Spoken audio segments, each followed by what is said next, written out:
नमस्कार दोस्तों, स्वागत है आपका आपके अपने उत्कर्ष परिवार पर।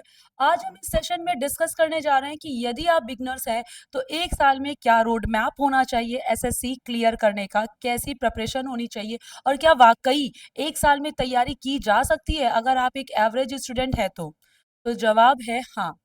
कैसे तैयारी 1 साल में की जाती है, इसकी आपको एक रोड मैप, एक प्रॉपर तरीका आपको हम बताएँगे। लेकिन उससे पहले थोड़ी-सी चीज़ें आपको बता दें कि कुछ ऐसे भी स्टूडेंट्स होते हैं जो एवरेज से ऊपर होते हैं, टॉप स्टूडेंट्स होते हैं, चीज़ों को जल्दी कैच करते हैं, जल्दी लर्न करते हैं। ये जो उनके पास कैपेसिटी होती है जिनका, तो वो 1 साल से कम समय में भी, भले बिगिनर्स हों, वो एग्ज़ाम क्लियर कर लेते हैं और आप सुनते होंगे अक्सर कि अरे मैंने तो 6 ही महीने तैयारी करी, मेरा तो सिलेक्शन हो गया। तो ये 6 महीने तैयारी कैसे करी? भाई, जनवरी से मान लो जैसे अभी एग्ज़ाम होने वाला है रिसेंटली, तो जनवरी से उन्होंने तैयारी शुरू कर दी। अब उनको लगा कि मुझे तैयारी शुरू कर देनी चाहिए, उन्होंने जनवरी से तैयारी शुरू कर दिया, दिसंबर से शुरू कर दिया, फरवरी से शुरू कर दी और तैयारी हो रही थी और पता चला 4-5 महीने में एग्ज़ाम भी आ गया, फॉर्म भी आ गया और एग्ज़ाम भी उन्होंने दे लिया। तो ऑब्वियस सी बात है वो बोल सकते हैं कि 6 महीने में तैयारी। लेकिन अब जब जागे ही आप अभी हो, अभी आपको कुछ महीने पहले पता चला, अभी एक एग्ज़ाम होने को आया कि हाँ, अभी तो अगस्त में एग्ज़ाम होना है। अब आपको जुलाई में जाग रहे हो या जून में जाग रहे हो, तो ये 2 महीने के अंदर तो तैयारी कर तक तभी आप कर सकते हो जब आपका इंग्लिश, जब आपका मैथ्स बहुत स्ट्रॉन्ग हो। और वो भी तैयारी कर सकते हो। एग्ज़ाम क्रैक कर पाओगे कि नहीं वो भी डिपेंड करता है क्योंकि इतना आसान तो है नहीं। तो 2 महीने तो सफिशिएंट बिल्कुल नहीं है, बट हाँ, कुछ बिगिनर्स होते हैं जो 6 महीने तैयारी करते हैं। उनका बस ये है कि टॉपिक, कुछ ऐसे सब्जेक्ट्स हैं जो स्ट्रॉन्ग होने चाहिए, लाइक उनका इंग्लिश स्ट्रॉन्ग होता है या उनका मैथ्स, ये 2 सब्जेक्ट स्ट्रॉन्ग होते हैं, या जो आर्ट साइड से है तो उसका जीएस स्ट्रॉन्ग है। तो कुछ सब्जेक्ट, किसी कोई 1 या 2 सब्जेक्ट बच्चों का स्ट्रॉन्ग होता है, जो बिगिनर्स होते हैं और जो 6 महीने में क्रैक कर लेते हैं। लेकिन जो एवरेज स्टूडेंट्स हैं, जो 1 साल की जिनको प्रिपरेशन की नीड है, वो सोच रहे हैं 3 साल की तैयारी करें, 1 साल तैयारी करना चाहिए, 2 साल तैयारी करना चाहिए, कितने साल तैयारी करना चाहिए? तो एक जो सही तरीका है तैयारी करने का वो 1 साल है। एक्चुअली कैसे? आपको सबसे पहले डिसाइड करना है आपको कि किस टीचर से पढ़ना है, किस ऐप से पढ़ना है, आपको सेलेक्ट करना है। टीचर सेलेक्ट करना है, अपना कोर्स सेलेक्ट करना है और 6 महीने की तैयारी आपको देनी है सिलेबस को। यानी सबसे पहले इस 6 मंथ में आपको कंप्लीट करना होगा सिलेबस।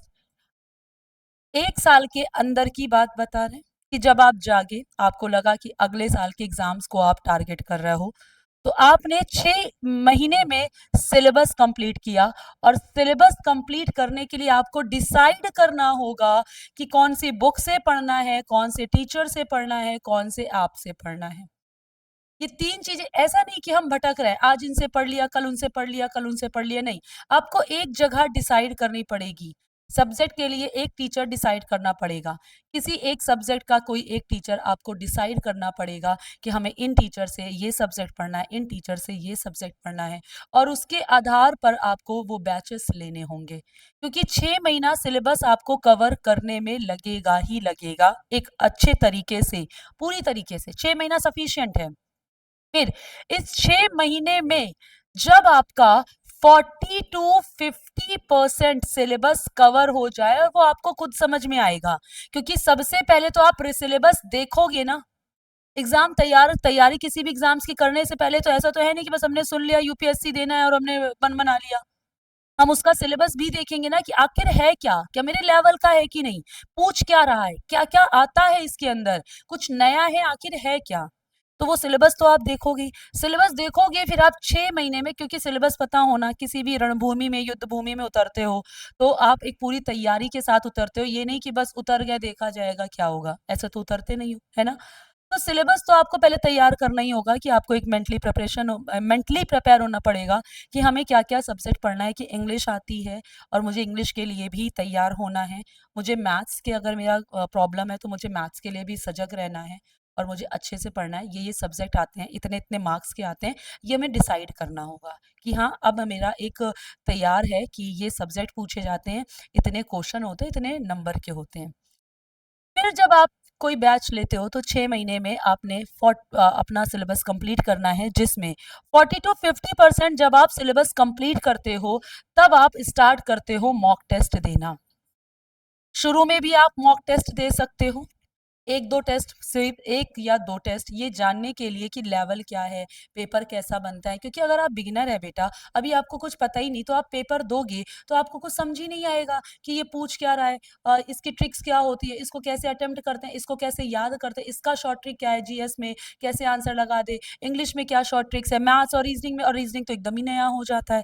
हालांकि नया नहीं है ये सब्जेक्ट, बचपन में भी जाना परखा है हम लोगों का, हम लोग खेलते आ रहे हैं, अभी तक हम लोग रीजनिंग रीजनिंग खेलते आ रहे हैं, बस हम लोग को एहसास नहीं होता, रियलाइज नहीं होता। तो एज अ सब्जेक्ट हम लोगों के लिए ये नया हो जाता है एज अ सब्जेक्ट। तो आप शुरू शुरू में ही एकदम टेस्ट देने लग जाओगे, जब आपको कुछ भी नहीं आ रहा है, भले आपने इंग्लिश वगैरह पढ़ लगी, आपको ग्रामर इतनी स्ट्रांग नहीं है, आपको मैथ्स के ट्रिक्स नहीं पता, और आप पेपर दोगे तो आप अपने आप को पीछे कर लोगे, डंप कर लोगे कि बहुत टफ है, बहुत हार्ड है, मुझसे नहीं हो पाएगा। इसलिए शुरू में बस 1 या 2 पेपर लगाना है कि पूछता क्या है। जनरली कि एक न्यूज़पेपर में हम लोग ऊपर-ऊपर से कि क्या-क्या आज घटना घटी है, वो एक न्यूज़ देख लेते हैं। उस तरीके से आपको एक मॉक टेस्ट लगा लेना है, या फिर आपको कोई प्रीवियस ईयर स्टार्टिंग में लगा लेना है। कोई पीवाईक्यू आपको स्टार्टिंग में लगा लेना है, स्टार्टिंग में ही। कि आपने सिलेबस जान लिया, देख लिया, अच्छा ये क्वेश्चन है, ये है, ठीक है, समझ में नहीं आ रहा है, ठीक है, पर इतना जान गया कि हाँ ये क्वेश्चन है। फिर आप जब 40 टू 50% कंप्लीट हो जाए, तब आप पीवाईक्यू और मॉक टेस्ट रोज लगाना शुरू कर दें। 6 महीना, 6 महीने में 40 टू 50% कंप्लीट हुआ, आपने मॉक टेस्ट देना शुरू किया, अब आप यहाँ पे चीजें बेटर समझ में आएंगी, बहुत बेटर समझ में आएंगी। आपने मॉक टेस्ट देना स्टार्ट कर दिया, फिर बाकी का 50% भी जब कंप्लीट हो गया, पूरे 6 महीने हो गए, इस 6 महीने में बहुत हद तक आपने मॉक टेस्ट भी लगाए, और फिर 6 महीने तक सिलेबस कंप्लीट। 6 महीने में जब सिलेबस कंप्लीट हुआ, उसके बाद सिर्फ और सिर्फ मॉक टेस्ट पे उतर आए, सिर्फ और सिर्फ मॉक टेस्ट। 3 महीने जम के मॉक टेस्ट लगाए, कितने महीने हो गए, 9 महीने। और इसका मतलब ये नहीं कि 10वें महीने हाथ पे हाथ धर के बैठ जाना है। कोई टॉपिक अनक्लियर रह गया हो, लग रहा हो डाउट है, 3 से 4 महीने में इसे कवर करना है आपको। लग जाता है कि अभी भी पढ़ने के बाद कमियां रह गई हैं, वापस से उसको रिवाइज कर सकते हो। ये हमारे पास 6 महीने के अलावा बचे हुए 6 महीने में 3-4 महीने के पास हमारे पास अभी भी टाइम है कि हम कोई टॉपिक रिवाइज कर सके, क्योंकि पहले के बैटर में दुगनी स्पीड से हम लोग रिवाइज कर पाएंगे, क्योंकि हम लोगों ने सिलेबस भी कंप्लीट कर लिया, मॉक टेस्ट भी लगा लिया, तो अब हमने पैटर्न समझ में आ गया है, तो अब हम दुगनी स्पीड से रिवाइज कर पाएंगे, और जब दुगनी स्पीड से रिवाइज कर पाओगे तो और बेटर। कोई चीज जितनी बार रिवाइज करते हो, पुनरावृत्ति, उतनी बार कुछ नया जानते हो और बेटर याद होता है। तो इस तरह से आपने 12 ये 6-3-9 या 6-4-10 महीने में आपका ये सिलेबस भी कंप्लीट हो गया, मॉक टेस्ट भी कंप्लीट हो गया। अब आपको डिसाइड करना होगा फिर उसके साथ कि पर डे आपको कितने सब्जेक्ट पढ़ने हैं, इस 6 महीने में ही डिसाइड करना होगा, है ना। जब 6 महीना सिलेबस चल रहा होगा, तो इसी में आपको डिसाइड करना होगा पर डे, जैसे आप टीचर डिसाइड करोगे, जैसे आप ये डिसाइड करोगे कौन से ऐप से पढ़ना है, कौन से बैच से पढ़ना है, वैसे ही आप पर डे ये भी डिसाइड करोगे कि कितने सब्जेक्ट पढ़ने हैं। हो सके तो सारों सब्जेक्ट पढ़ो, अदरवाइज 2 सब्जेक्ट उठाओ। 2 सब्जेक्ट में जीएस आपका डेली होना चाहिए, करंट अफेयर डेली शामिल होना चाहिए, और दूसरा सब्जेक्ट मैथ्स या इंग्लिश पकड़ लो, या रीजनिंग और उसके साथ एक तीसरा सब्जेक्ट जरूर पकड़ लो, रीजनिंग। वैसे तो 2 सब्जेक्ट पकड़ो, जीके जीएस या करंट अफेयर में से एक इंपॉर्टेंट है, और करंट अफेयर पकड़ो, वो रेगुलर बेसिस पे वो आपका चलता रहेगा। फिर कोई 2 सब्जेक्ट आपको पकड़ना है, और वो 2 सब्जेक्ट आपका हो जाता है, आपका मैथ्स रीजनिंग हो गया, आपका इंग्लिश और मैथ्स हो गया, है ना। ऐसे कोई रीजनिंग इसलिए बोल रहे हैं क्योंकि अदर सब्जेक्ट के अकॉर्डिंग थोड़ा सा इजी हो जाता है, थोड़ा सा जल्दी कैच कर पाते हैं, कई सारे टॉपिक, सारे नहीं पर कई सारे टॉपिक, तो जल्दी समझ में आ जाता है। तो महीने भर लग जाता है, कम से कम अगर हम बोले तो महीने भर में 50% कोर्स आपका रीजनिंग का आप दुगनी तेजी से, अगर आपकी स्पीड है तो आप कवर कर लोगे 50% 1 महीने में। तो इस तरह से आपको डिसाइड कर लेना है 2 सब्जेक्ट। तो 6 महीने में आपका सिलेबस वगैरह कंप्लीट, 3-4 महीने में आपने मॉक टेस्ट दिया, कोई टॉपिक छूट गया तो दोबारा से आपने रिवाइज किया। उसके बाद अब इसी 1 साल के दौरान में आपका नोटिफिकेशन आ गया, नोटिफिकेशन आ गया, ये हुआ कि अब एग्जाम होने में इतने वक्त बाकी रह गए, उस बचे हुए वक्त में बाकी की चीजें फिर से रिवाइज करनी है। और रिवाइज करने में सबसे पहले सिलेबस रिवाइज नहीं करना है, सिलेबस नहीं, पीवाईक्यूज लगाना है। पीवाईक्यूज लगाते लगाते जो क्वेश्चन अटक रहे हैं, जिन क्वेश्चन में डाउट हो रहा है, जो क्वेश्चन आपके रॉन्ग हो रहे हैं, उन क्वेश्चन को आपको हाईलाइट करते हुए चलना है कि मुझे इन क्वेश्चंस को दोबारा देखना है कि गलती क्यों हुई है, क्यों इन क्वेश्चंस में मुझे छोड़ना पड़ा है, आता नहीं था इसलिए छोड़ना पड़ा है, आता नहीं था तो वापस से टॉपिक क्लियर करो, आता था फिर भी गलती हुई है मतलब कुछ डाउट रह गया था, तुमने कुछ और सोचा उसमें कुछ और हो रहा था, वो क्यों हो रहा था उसको क्लियर करो। क्योंकि ये जो क्वेश्चन फंसते हैं, यही आपका बोले कि एक टारगेट है जिसको इसे ही आपको पार करना है। इजी क्वेश्चन तो सबको एक बार में समझ में आ जाएगा, जो आपसे गलती हो रही है यही आपका लेवल है, इसी को आपको स्ट्रॉन्ग करना है। और इंग्लिश अगर आपकी वीक है, मान लो बहुत सारे हम इंडियंस में बहुत सारे बच्चे इंग्लिश से डरते हैं, अगर खास तौर से हम लोग यूपी बोर्ड से होते हैं, तो भी डरने की बात नहीं है, डर ही तो अंदर से निकालना है। पर डे जब 40 to 50% कंप्लीट हो जाए पेपर, पर डे एक इंग्लिश का सेट उठा लो, और जितना आपको क्लास में टीचर बताए, ए टू जेड जितना आपने पढ़ा हो उसको फॉलो कराओ, और सिर्फ पीवाईक्यूज लगाओ, एक बार लगाओ। मान लो आपने पीवाईक्यूज उठा लिया 2024 का, 2023 का, है ना, और अच्छे खासे बहुत ज्यादा पेपर, एक दिन में 3 पेपर हो रहा है तो कम से कम एक हफ्ते तो 7 तिहाई 21, कम से कम हम 21 पेपर की बात कर रहे हैं, हमने ज्यादा नहीं बोला है।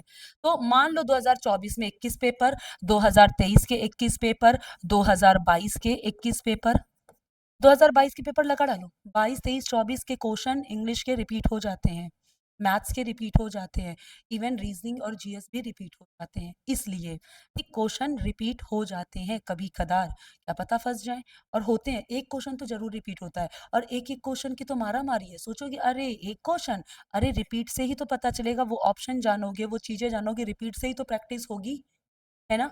तो अब मान लो इन पेपर को आपने एक बार ये पूरे पूरे पूरे लगा डाले, है ना, अब आपको दूसरी बार भी लगाना है, अब आपको तीसरी बार भी लगाना है, समझे। तो लास्ट के 2 महीने में भी आपको ये काम करना है, और लास्ट के 2 महीने में ऑनलाइन टेस्ट ज्यादा देना है। अगर आप ऑफलाइन कोई पेपर लगा रहे हो तो लास्ट के कुछ दिनों में ऑफलाइन छोड़ के सिर्फ ऑनलाइन ऑनलाइन ऑनलाइन ऑनलाइन, दिन भर में 2 मॉक टेस्ट लगा सकते हो, दिन भर में 3 लगा सकते हो, और सिर्फ मॉक टेस्ट नहीं लगाना है, एनालिसिस भी करना है कि आपने जो लगाया कौन सा गलत हुआ, कौन सा डाउट में था, कौन सा छोड़ा, क्यों छोड़ा, उसको रिवाइज करना है कि अगले मॉक टेस्ट में उतने वो गलत ना हो, फिर अगले मॉक टेस्ट में जो गलत हुआ उसको फिर से चेक करना है कि उसके अगले टेस्ट में वो गलत ना हो। और मॉक टेस्ट बनाया ही इसी आधार पर जाता है कि जैसा आपका पेपर हो हूबहू उस पैटर्न पर आपको चीजें प्रोवाइड की जा सके, आपकी तैयारी वैसी कराई जा सके, ठीक। तो आपको क्या करना है, अगर आप बिगिनर है, अभी से आपको डिसाइड कर लेना है, पहले तो आपको सिलेबस देख लेना है, सिलेबस के बाद आपको डिसाइड कर लेना है कि आपको पढ़ना कहाँ से है, कैसे पढ़ना है, कौन से सब्जेक्ट आपको क्लियर हो जाएंगे कि कौन, जब सिलेबस देखोगे कौन से टीचर से पढ़ना है, कौन से ऐप से पढ़ना है। ये देखने के बाद आपको डिसाइड करना होगा पर डे कितने सब्जेक्ट पढ़ने हैं, पर डे कितने घंटे पढ़ने हैं। और ये मत सोचो 4 घंटा पढ़ लिया सफिशिएंट है, अगर आप ज्यादा से ज्यादा टाइम दे सकते हो तो आप दो। मान लो आप जॉब कर रहे हो, आप कहीं भी हो, आपके पास ज्यादा टाइम नहीं है, तो आप 4 घंटे दे पा रहे हो तो 4 घंटे दो। पर मन में ये ना आए, दूसरा जो जॉब नहीं कर रहा है या जो भी न्यू जो भी जॉब नहीं कर रहा है, जो घर पे तैयारी कर रहा है, किसी रूम से कहीं पे रेंट लेकर के रह रहा है और तैयारी कर रहा है, तो वो तो जॉब कर रहा है, वो तो 4 घंटा पढ़ रहा है, मेरे लिए भी सफिशियंट है ना। अगर आपके पास 4 घंटे से ज्यादा टाइम है तो उस बचे हुए टाइम को फालतू चीजों में यूटिलाइज नहीं करना है, क्योंकि जब आपने वो 4 घंटा तो पढ़ लिया, बाकी चीजों में यूटिलाइज करो तो अपनी चीजों को फिर डस्टबिन में डाल रहा हो, जो भी याद किया है, फिर दूसरे दिन बात कर रहा हो और वो फिर डस्टबिन में जा रहा है। तो आप जितना ज्यादा स्टडी ओरिएंटेड होंगे उतना ज्यादा माइंड प्रोडक्टिविटी माइंड की बढ़ेगी, और वो स्टडी ओरिएंटेड आपके एग्जाम ओरिएंटेड चीजें आपको प्रोवाइड करता है, उतनी ज़्यादा उसकी कैचिंग पावर बढ़ती है, ठीक है? तो बस आपको 6 महीने में सिलेबस कवर करना है। 6 महीने में जब सिलेबस कवर करोगे तो जब 40 टू 50% कवर हो जाए तो आप मॉक टेस्ट देना शुरू करो, और रेस्ट ऑफ 6 मतलब रेस्ट ऑफ 6 कह रहे हैं कि 3-4 महीने में आपका 40% 50% 3 महीने में हो जाता है, ठीक है। रेस्ट ऑफ 3 महीने में आपका मॉक टेस्ट भी हो जाता है, आपका सिलेबस भी पूरा, तो 6 महीने में सिलेबस हो जाता है। 6 महीने में सिलेबस के बाद आप सिर्फ mock test mock test mock test देते हो। जिस टॉपिक में दिक्कत आती है, डाउट आती है, उसको वापस से रिवाइज करते हो, और मॉक टेस्ट और करंट अफेयर डेली चलता रहेगा। Mock test mock test mock test लगाते हो, और जब एग्जाम आने को आता है आप पीवाईक्यूज रिवाइज करना शुरू करते हो, और ज़्यादा से पर डे एक पीवाईक्यू और पर डे 1 या 2 ऑनलाइन टेस्ट देते ही देते हो। अगर आपने इस तरह से तैयारी करी है बेटा, तो बिगिनर्स के लिए भी ये आसान होता है। जो एवरेज स्टूडेंट्स, कई बार आप सुनते होंगे कि मैंने अभी 6 महीने पहले तैयारी शुरू करी थी, या मैंने इसी साल 1 साल होने को आया मैंने तैयारी शुरू करी थी।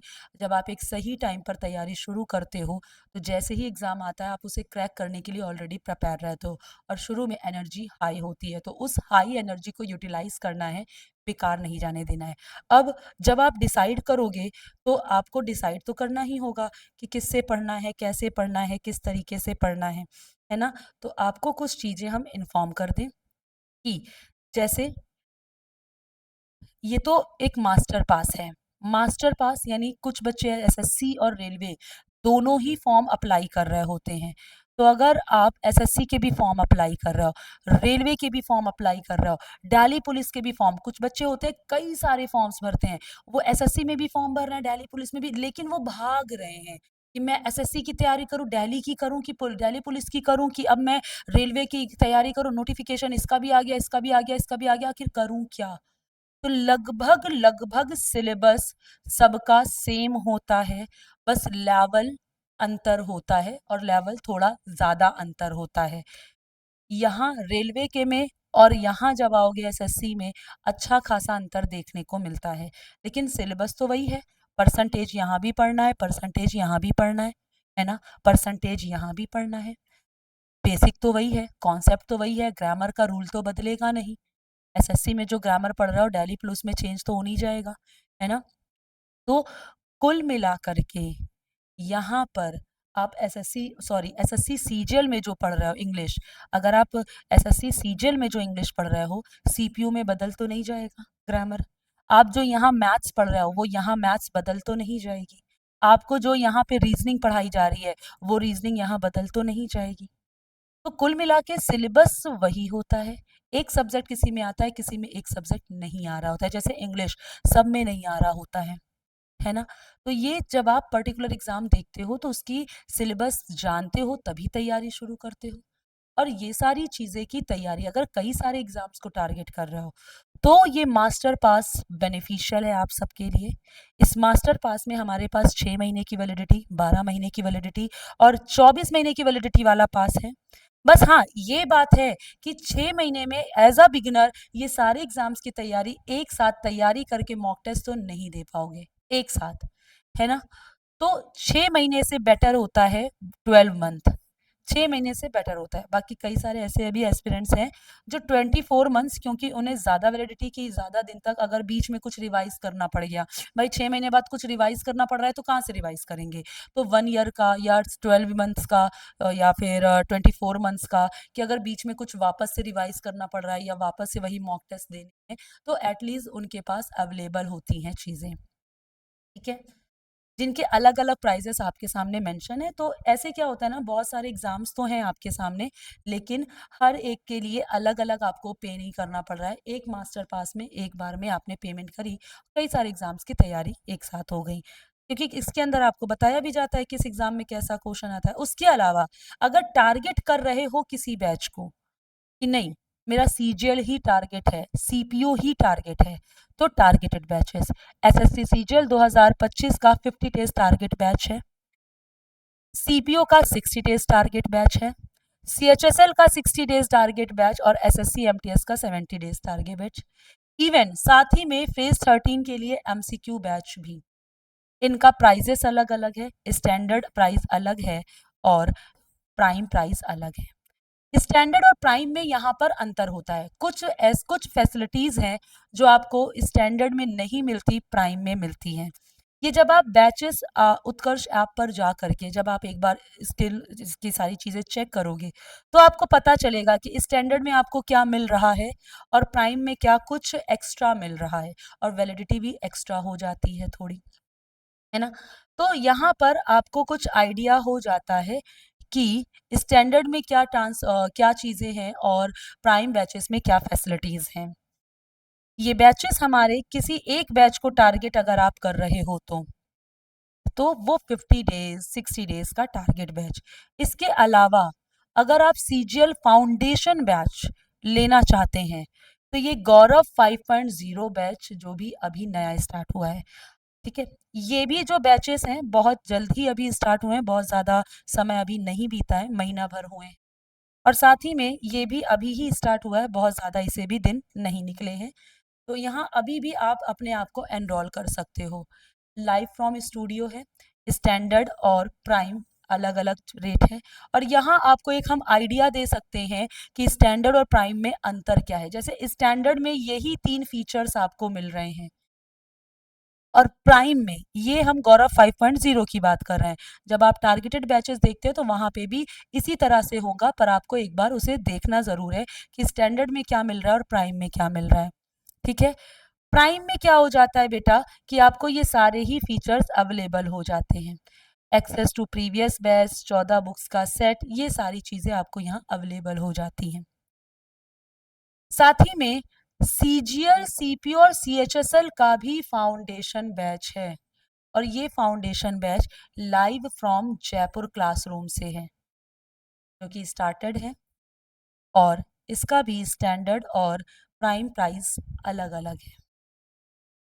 तो अब आपका काम बनता है, आपका टारगेट बनता है कि आप अपना एग्ज़ाम डिसाइड करें।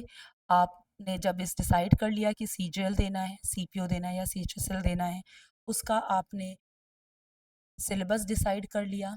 सिलेबस डिसाइड करने के बाद आपने कहाँ से पढ़ना है, कौन से बैच से पढ़ना है, कैसे पढ़ना है, पर डे कितने आवर्स पढ़ना है, ये डिसाइड करना होगा और तैयारी शुरू करनी होगी। क्योंकि कोई भी कार्य एक दिन में नहीं होता, पर एक दिन ज़रूर होता है। यानी सफलता एक दिन में तो नहीं मिलती, पर एक दिन ज़रूर मिलती है। इसी उम्मीद के साथ आज यहीं पर इतना ही। आगे फिर मुलाकात करेंगे आपके साथ। तब तक के लिए थैंक यू वेरी मच।